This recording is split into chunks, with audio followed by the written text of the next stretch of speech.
The Earth never shook beneath their feet.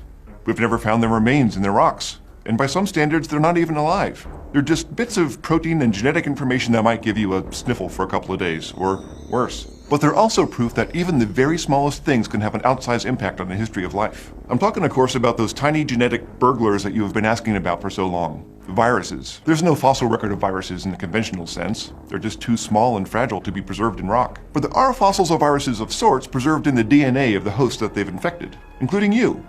And yeah, I mean, me too, to some extent, I guess. But this molecular fossil trail can help us understand where viruses came from, and how they evolved with the rest of us. And it can even help us tackle the biggest question of all. Are viruses alive? The key to the virus's success is their simplicity. In general, they consist of a bit of genetic information, either DNA or RNA, wrapped in a capsule of protein. Many are small, of course, on the order of tens of nanometers, while others are surprisingly big.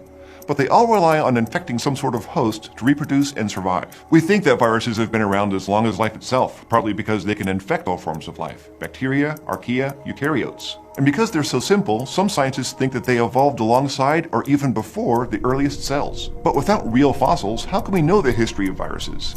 Enter the science of paleovirology. This is a young field within paleontology because it's built on another emerging field: genomics. In order to look for traces of ancient viruses, experts have to study the genomes of their hosts. It makes sense when you think about how viruses actually work. Viruses have to infect a host cell to access the machinery that it uses to replicate its DNA, and then hijack that machinery in order to reproduce.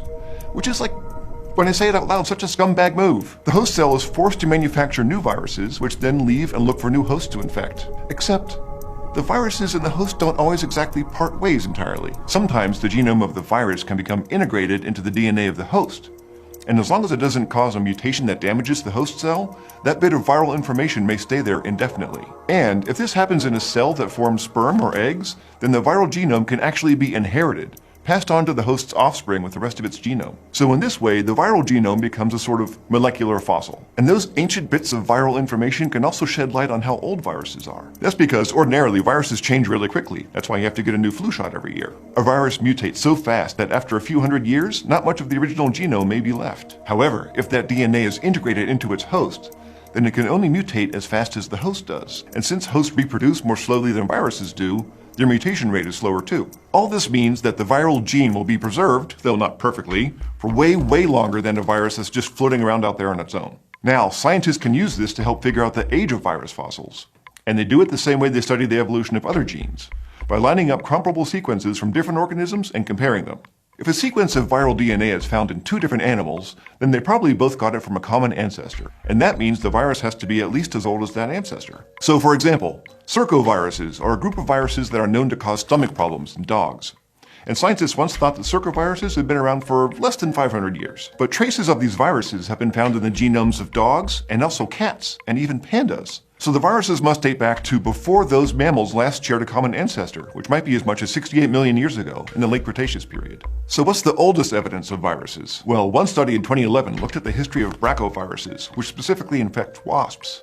And it found evidence to suggest that the group these viruses belong to could be as old as insects themselves, dating back to the Carboniferous period, 310 million years ago. But other research has brought the history of viruses even closer to home. Research in 2009 dated a gene found in mammals called CGIN1 to the early days of mammal evolution, between 125 and 180 million years ago. And that gene is thought to have originally come from a virus because parts of it resemble a type of RNA virus called a retrovirus. And guess what? You're a mammal. So some retrovirus infected a sperm or egg cell in one of our mammal ancestors millions of years ago, and now a gene derived from it is in you. And again, yeah, probably me too. Scientists don't think this gene has much of a function, but they do think it's just one of many examples of how viruses have left their mark on our own DNA. In fact, it's been estimated that 8% of the human genome includes sequences that originally came from viruses. So paleovirology has helped us date the evolution of viruses back hundreds of millions of years. But that doesn't bring us much closer to when we think viruses first originated billions of years ago.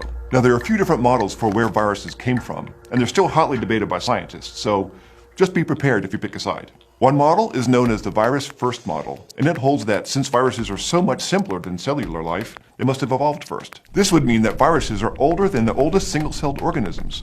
They'd be relics of a time when all life was made up of simple, self-replicating units, probably made of RNA, which preyed on more complex life forms as they evolved. But there's also what's known as the escape hypothesis. This model suggests that viruses evolved after cells did, from within their own genes. You see, our genomes contain pieces that can actually copy and paste themselves from one part of our DNA to another. So, some experts think that if one of those pieces became able to make itself a nice coat of protein, it could easily escape the cell and become a virus. The third model hinges on the discovery of so-called giant viruses. The first one, discovered in 2003, was named Mimivirus, short for mimicking microbe. And these things are huge by virus standards. They're about 750 nanometers across. That's bigger than some bacteria. Now, fortunately, they only infect amoebas, so you don't have to worry about them, at least yet. Now, mimiviruses have way more genes than normal viruses do, including some genes that can be used to make protein, which viruses are not supposed to be able to do. But mimiviruses still depend on their host to reproduce. So what are all those extra genes doing in there? Some scientists think those genes are leftovers from a time when some groups of viruses were bigger, more complex, and more like cellular life. So this model suggests that viruses were once free-living and then developed a symbiotic relationship with another organism. And then over time, that relationship became more parasitic, which sometimes happens. The more dependent they became on their host to replicate, the more complexity the viruses lost, or at least so the thinking goes. But recent research has cast some doubt on this idea, known as the regressive model, at least where mimivirus is concerned. Some scientists argue that the extra genes in mimivirus are just random leftovers that it picked up from its hosts over the eons. Now, these different models all put different spins on the big question, are viruses alive? Now, I said at the beginning that paleovirology can help us tackle this question, and it can.